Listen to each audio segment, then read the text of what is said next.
everyone, welcome back to my channel. My name is Kim and today I'm bringing you my reading update from since the last time that I posted, which I think was last weekend. So a pretty decent, I would say pretty decent reading week. I got to actually read quite a bit at work while my students were doing some other things. And then on planning, we didn't have it slammed full of meetings, so once I got caught up on grading, then I had a little bit of downtime, so I read some. So I'm going to start with this section of what I DNF'd, and that part of the reading week wasn't as good as others because I DNF'd quite a few. But that's okay. Not everything is for me. I understand that. Just because I don't like it doesn't mean you won't, and all of those things. Okay. So the first one, as you can tell, I got a fairly decent way through, but it just wasn't for me. So this is Vampire Night Memories. So these are very short little snippets of stories based off of the series.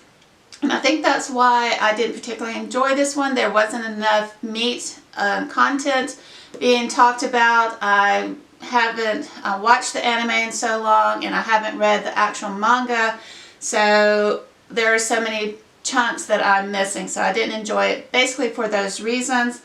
Maybe later I can revisit it after I either go back and rewatch the series or get into the manga itself if I can get my hands on it. And then we will take maybe a second chance with this one. The second is the first 3 volumes of the, if I get them right side up, of the Mobile Unit Gundam on Thunderbolt. This is by Yasu Otagaki, I think is how you said the name. This one, I couldn't differentiate the images. It wasn't enough contrast with what I was reading to be able to truly follow what was going on. I did give it a good shot. I'd say I'm about a quarter of the way through the first volume. I just couldn't figure out what in the world was going on. I would think one character had been killed, but it was somebody else, and then again, I couldn't figure it out. So for that reason, I did DNF. I think this may have been a spin-off from the original Gundam series. I'm not exactly sure. Like I said, I'm new to manga, and I'm trying out as many different genres within the manga genre itself, so the subgenres. And that just happens to be one that I simply couldn't follow because there's not enough differentiation between the graying and the black and how it's shaded. And then following the storyline was also a problem for me. And then my local library also had the My Hero Academia. This is volume 2 out of this series. They didn't have the first one, so I couldn't get that. I didn't get very far in. I think I got maybe 1 chapter in this particular one. I was bored to tears. Just for me, I couldn't get into it. For no other reason than that. So it was just not for me.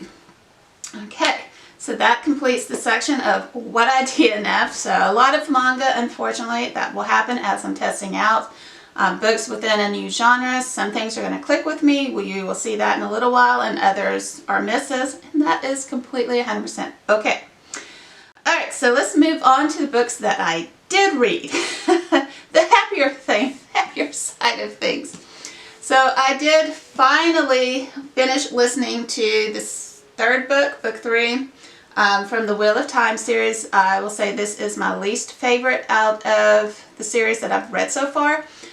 This is The Dragon Reborn. I did appreciate the character Matt more in this one because it followed more of him versus the one that's supposed to be The Dragon Reborn. I cannot think of his name off the top of my head. But yeah, so I appreciated Matt more. The 3 girls were again sent out, and they shouldn't be because they are complete novices. They have been accepted into the Aes Sedai group, but they haven't been fully trained into their power, so in my opinion, they should never have been sent out. I kind of understand the reasoning, but I still don't think it's right. But I also think they're also very not grateful for what Matt has done for them and helping them out. But anywho, so that is, I would say, a 3-star rating for me. It's just not my favorite out of the series that I have read so far. The first 2 books were a home run for me, but this one not so much. So But I did finally finish listening to it. So I have one audiobook that I'm currently listening to, and then I will go into book 4 of the series, and hopefully it's going to go in an upswing, and I will enjoy it more. The next one that I did finish, this is more, I think, of a graphic novel versus manga. It actually goes the correct way versus the reverse. So left to right versus right to left. But this is Fangirl by Rainbow Rowell. I ended up giving it a 3-star. I overall did enjoy my experience through it. I do want to see if I can get my hands on the actual novel, The Fangirl. There's just a lot, I think, that was missing from the story. It seemed to jump a little bit at odd times, and not enough was fleshed out for my enjoyment to make it a 4 or 5 stars. But overall, I did enjoy it. It is more of a coming of age. She is going into college for her first year of college. She's dealing with separation anxiety from her father, who has some issues apparently himself, and then also separating from her twin sister, because they had been together all of their lives. Now her twin wants to separate from her and do her own thing, become her own person, and that leaves our main character in a little bit of a flux. So trying to find her own identity in college, keeping up with her work, etc. So I did enjoy it. It was just not a 4 or 5 star home run for me, because I just think there is more to the novel that I'm missing here in the graphic novel format. So that is my stance on that particular book. Alright, and then the last book, well, last physical book that I have with me, this is Fruits Basket by Natsuki Takaya. This is a bound up of 3 different volumes in this collector's edition. They did have the first one, but I don't think my library has the other volumes within this series, which is kind of a bummer, because it is a difficult manga to get your hands on. But I really did enjoy it. I gave it, I believe, a 5-star rating. Yes, 5-star rating. You are following this young lady. Her mom, she's being raised by her mom, but her mom has recently passed away. And she is found living in a tent on this family's property. And there's supernatural elements to this. And it follows the Chinese zodiac and things that take place with it. So I've really enjoyed it, but I don't want to spoil it. If you've not read this manga, I don't want to spoil it for you. But there are supernatural elements, coming of age, learning who you are, wanting a family, choosing a found family versus blood family, all of that in this first 3 volumes. It was awesome, and I did enjoy it. I could follow, there's enough shading differences, I could follow the scenes. There are a lot of panels, but I'm figuring out the flow from one panel to the next.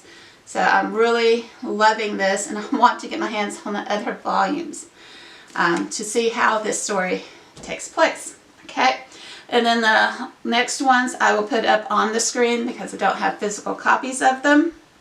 Alright, so the next one that I finished was Uzumaki by Junji Ito, I think is how you say his name. It's very well known horror. The one that I had from Scribd had all 3 volumes bound together in the document that I got to read, the e-copy of it. If you're into horror, you're gonna love this. If you like the ew, the cringe, the gore, all of that, you're going to love this particular volume. And you may enjoy him as a writer. I did give it a 4 stars. I made it through it. There are some scenes that I still are pretty graphic in my mind. I don't understand why the characters just didn't flee, but I know if they did that, then it would have been a series. But yes, so did I enjoy it? Yes. Will I pick up more work for him? Probably not. I'm not going to say 100% no. It may be. I read one of his works a year, but it's not something that I'm dying to run out to go find. But I do know he's very well known in the horror manga scene. But I did enjoy it. You followed kind of a dual perspective of a young lady and her boyfriend, and then all the events that take place in their town, and this weird, I'd almost compare this writer to Stephen King in the weirdness factor in small towns, whereas he seems to write, Junjito Ito, he writes about, seems like, small seaside towns, whereas Stephen King does small rural towns. Doesn't have to, but just all over, but not really based by the sea. But anyways, but it's just the weirdness, creep out factor that they both have very similar vibes going on. But overall, I didn't see the endings coming for the entire trilogy that is bound up in this. I didn't see that coming, but I was hoping for a different ending than what I got. But overall, 4 stars. It lived up to what it was supposed to do. I cannot knock it for that. It's just not up to my taste. That I would read constantly, and I'm finding out I am more of a thriller girl than a horror girl. I'm finding that out, both in the manga scene as well as in traditional narrative style stories. Alright, so there was that one. Alright, so the next one that I did finish, this is Happiness, Volume 1 by Shuzu Ashimai, maybe. Again, I'll have it up here. This is a vampire horror story. I actually did kind of enjoy it. It wasn't too gory, too bloody, but I love vampires, so it kind of hit that niche that I enjoy. So I did only read the first volume. This was from my Kindle Unlimited. I think I've already downloaded the second one. I gave it a 3-star, and I don't remember why. But I did read it on my Kindle. Or my Kindle app. I think I enjoy more of the tactile, actual physical copies. I don't remember why I would have given it a 3. Maybe the plot, I think what it was, some of the plot skipped around a little bit, kind of similar to the Fangirl, where you're following a scene, then all of a sudden you're somewhere else. And that seems to be kind of prevalent, or what I have stumbled across in some, but it's not in all. So again, that may just be a me thing. But overall, I did enjoy it. I enjoyed it enough. I got the second volume, and then I can hopefully read the second and third volume and determine, is it a series I want to continue and finish all of the volumes, or am I going to put it down? So that is where I left on that one. And then Death Note, I did finally finish it. It was the first volume. Again, it was off of Scribd. And I ended up giving it a 4-star. I did enjoy my experience through the first volume, but it is very difficult to find. My library did not have it.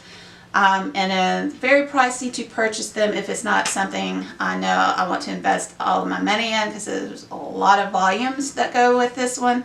So if I can't find it on Scribd and my library doesn't have it, I'm most likely not going to finish reading this one, just because I don't know if I like the characters enough to continue on with it. But I did like the idea of the demon Death coming into our world and kind of setting up this character to take kind of fall, because he's bored with his reality and his world, so he came to our world to stir up mischief. And then there is a battle between this high school student and the police, and there's a battle between the wits between these two characters. So overall, I enjoyed my experience. I just don't know if I'm going to be able to finish for financial reasons, because this is a very pricey manga to follow and get your hands on. In general, it's a little bit harder. So that's kind of where I'm at with that. Hopefully my library will get them and I could go that route, but I don't know if that's going to happen. Then another one, this was also from my Kindle Unlimited. You've got to know, I love cats. You've seen Romeo on my channel occasionally, seen Nyx when I can hold her and she doesn't scratch me or bite me. I love cats. So I was looking through my Kindle Unlimited on the manga scene, trying to find different things to get my feet wet in this genre. And I came across, it's called Fuku Fuku Kitten Tales, and I got the first volume. I think there are 2 only so far. I don't know if it's finished. I don't remember. I have to double check on it if it's finished completely with the second volume or not.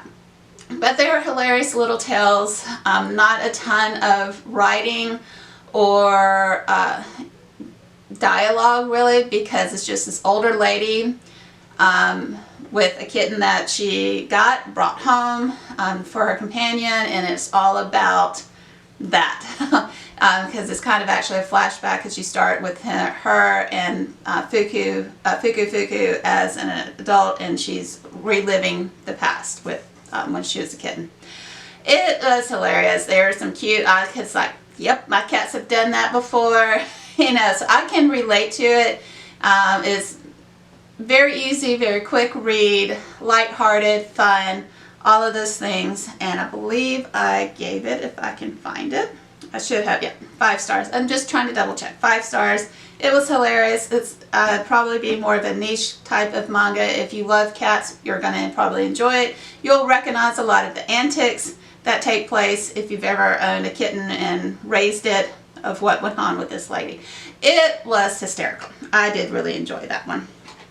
Then Wake Up Sleeping Beauty was the next one I was going to. This was the first volume. Again, it's off of my Kindle Unlimited.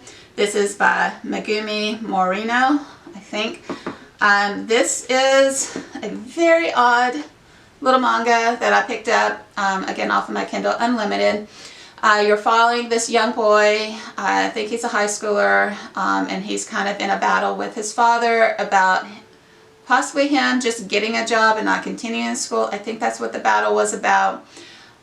So he does get a job through the father's company to clean the house, yard, gardening, that type of thing, to clean up that type of thing as a worker for this very well-off family. And he was instructed not to go to this secondary building that's on the property. And that was where supposedly the daughter has been shunned out there, not part of the family, not allowed to socialize with them. And he's not supposed to go there. So of course, what does he do? He goes there.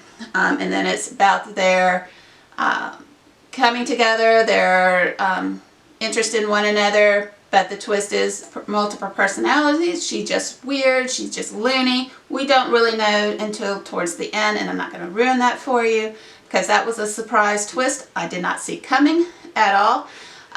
So yeah, it was very interesting. I think I have downloaded the second one. I believe it's also on my Kindle Unlimited. So I may give it another try to continue on and see what my total thoughts are. I believe I gave it a 3 stars. So I liked it, but I didn't love it as much as some of the others. And Romeo has come over to join us, so you may see a little bit of him. But I'm just going to scan through to make sure I've not missed anything, and I haven't. All right. And here is my Romeo. Say hey, Romeo. Say hello.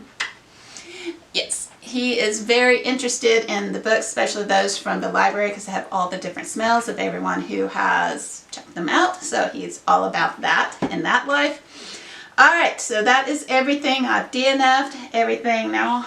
So this is everything I have DNF'd and everything that I actually managed to read since my last reading wrap-up. So let's get into the things that I am still currently reading. So my last manga that I checked out from the library, this is the complete collection, Orange by Ichigo Takano. And I believe this is volume 1, and I believe there are 2 different volumes. I think there were 3 volumes bound up in this one collection, and then I think there are 3 more in the second collection. Hopefully my library will have the second one, because I am loving this story so much. It is they call it slice of life. It's like you're following these characters' everyday lives. This young lady, she gets a letter from her future self, so it's got this supernatural element to it, trying to save this young man. And then there's kind of this love interest between these 2 guys and her. They both kind of really like her from what I can gather. So there's that going on. You know from the future, at least from the future that sent her the letter, which of these 2 guys she ended up with. So it's all about regrets, trying to change the past so you don't live with the regrets that you didn't change when you had the opportunity to. And I just really enjoy it. It's a great little story. Oh, so good. But it's also heartbreaking in some things, because you know what had happened in the first future, but you don't know if what she's doing now in her current present is changing anything or if it's still gonna come out to be the same or not. So yeah, so that's the question. If you could change your past, would you? And if you did change it, what would your then future become? All right, the next one that I'm still currently working my way through, this is The Royal Assassin by Robin Hobb. Still haven't gotten that far into it because I've been very manga heavy in my reading. My brain becomes obsessed with some things, but what I've read out of it, I've enjoyed. I just got to get myself into reading it again. I don't know if I just had the reading hangover from the first book because I enjoyed it so much that I'm worried I'm not going to like this one as much. I think that may be in the background of my head that may be happening. So I haven't picked it up because I don't want to self-fulfill that prophecy or anything like that. So I do need to push myself, get to it, and all of that good stuff. So that is still in the process of being read. And then the last book that I've been attempting to read, this is The Cocky Jerk. This is from my Reveal book box. All right, Janine Infant Bosco. Again, this is an MC romance, a motorcycle club romance, if you don't know what MC stood for. A police officer, from what I gather, he pulls her over on her way to her first day of a legitimate job because her family is in the motorcycle club. They are really not upstanding society members. She doesn't want to have that image. She actually wants to work for real in a legitimate job. This cop pulls her over, ends up giving her 3 different tickets and all of that. So, and then it kind of spirals down from there, from what I understand, because I'm only on, where did I leave off? I think page 15, so I've not read that much out of it, but from what I've read already, it's hysterical. So I need to get back into it as well. And then I'm also going to be starting up this upcoming week, because we're going into November, my November TBR. I can leave that video linked up above. And also down below, as well as my Go-a-thon, which is the Game of Tones readathon that I'm participating in the first 2 weeks of the month. And I'll leave that announcement video down below as well. So those books will actually have more precedence than outside of this one because this has to go back to the library. But the other books that are on my readathon, because it's only for 2 weeks, they'll take precedence over these 2 books because I only have 2 weeks to read the others. But within the month, I should be able to still read these. So it may not be in my next update, but maybe to the 3rd update maybe of my reading or where I'm at, if I can get back onto my weekly reading wrap-ups. But yeah, so again, that should cover it. Everything I DNF'd, everything I finally read in this last week or so, and then what I am currently still reading. So yeah, give me a thumbs up if you have enjoyed today's video. Subscribe if you haven't already. And until my next video, happy reading, you guys. Bye.